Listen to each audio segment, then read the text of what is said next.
आपण स्वतः केवढी उपासना करतो याचा अभिमान बाळगू नये. उपासना ही देवापाशी व्यक्त केलेली कृतज्ञता आहे. तो आपला आत्मिक आनंद असतो. उपासनेचे कष्ट वाटू नयेत तर उपासनेची गोडी लागावी. त्या अर्थाकडे लक्ष ठेवून केली तर ते अधिक गोड वाटू लागते. उपासनेचे फळ मिळेल, ऐहिक भरभराट होईल, दुःखे नाहीशी होतील अशा व्यवहारिक अपेक्षा ठेवू नयेत. कारण बरीचशी उपासना पूर्वकर्माचे दोष नाहीसे करण्यासाठी खर्च होते. कर्ज फिटल्याशिवाय उपासना शिल्लक कशी पडेल त्याचा हिशोब तो ठेवेल. उपासना वाढवावीशी वाटू लागली, डोळे भरून येऊ लागले, कंठ दाटून येऊ लागला, शुभ स्वप्ने पडू लागली, दैवी अनुभव येऊ लागले, निर्भयता वाढू लागली की ओळखावे आपली उपासना योग्य दिशेने चालली आहे. पुढे पुढे संसार सुखाच्या अपेक्षा नाहीशा होऊ लागतात. व्याकुळ होऊन उपासक सात्विक रागाने देवाला विचारतो, मुका मुक्तेश्वर बोलविला, पांगुळा कुर्मदास चालविला, आंधळा सुरदास डोळस केला, मजविषयी तुझला काय झाले. येथोनी आता कृपा करा, आपली माया आपण आवरा, ते ऐश्वर्य न रुचे आम्हा पामरा, चरणी थारा देई जे. उपासनेची ही अवस्था पराकोटीची उंची दर्शवते.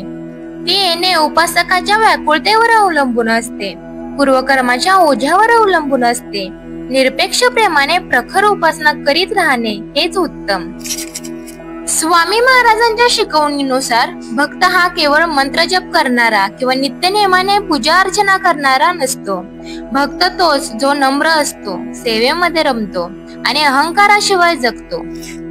आपण कोणाचे भक्त आहोत हे सांगण्याची आणि प्रदर्शन करण्याची गरज नाही. भक्ती ही वैयक्तिक, अंतःकरणाशी निगडीत आणि शांततेमध्ये अनुभवाची गोष्ट आहे. खरी भक्ती ही अंतःकरणातून येते, ती लोकांपुढे मिरवण्यात नाही.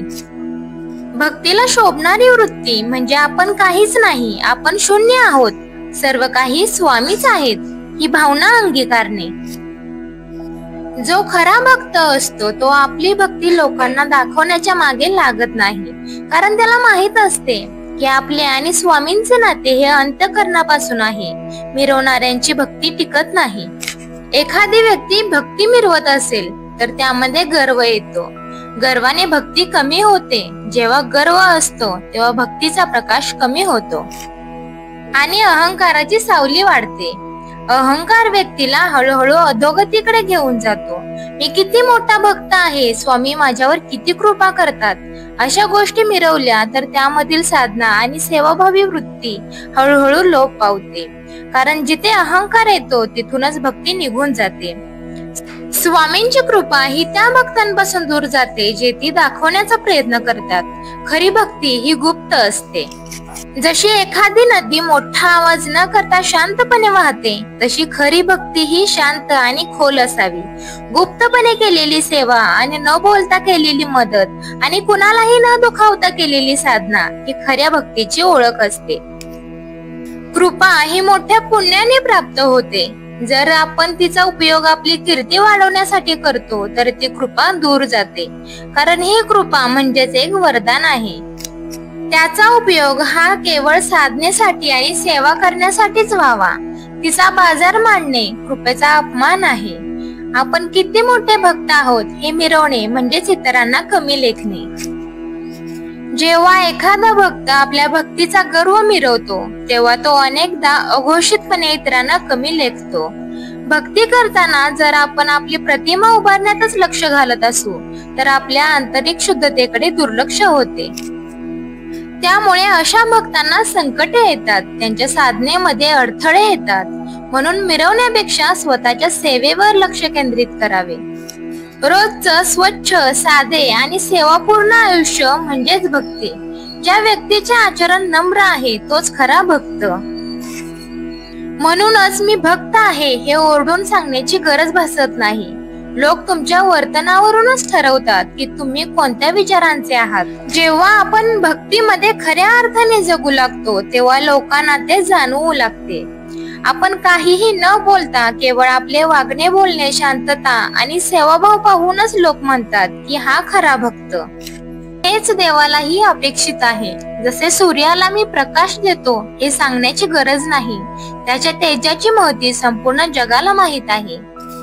तसेच भक्ताचे तेज हे अनुभवता येते. त्याच्या आजूबाजूचे वातावरण बदलते, कारण त्याचे मन स्वच्छ, नम्र आणि शांत असते. तुम्ही कोणतीही सेवा करा, समाजासाठी सेवा करा किंवा देवाची सेवा करा, पण ही सेवा मी केली आहे असे म्हणू नका, कारण मीपणा हा भक्ती मार्गातील सर्वात मोठा अडथळा आहे. उपासना कोणत्या देवाची करावी हा प्रश्नच पडू नये. शक्ती एकच आहे, ती विद्युल्लतेसारखी आहे. वीज गिझर मधून गेली तर ती महाकालीचे रूप असते आणि एसी मधून गेली तर ती शांतादुर्गा असते. आपल्याला भावेल त्या देवतेची उपासना करावी. कोणाला दत्त महाराजांचे संन्यासी रूप भावते, तर कोणाला जगदंबेची भक्तवत्सला भावते. कोणाला मर्यादा पुरुषोत्तम प्रभू श्रीरामांचा संयम भावतो, तर कोणाला मारुतीरायाची दासभक्ती भावते. म्हणून देवादेवात भेदभाव करू नये. कोणताही खाद्य पदार्थ क्षुधा शांती करतो, तसे कोणत्याही देवतेची भक्ती आत्मतृप्ती करते. श्री स्वामी समर्थ.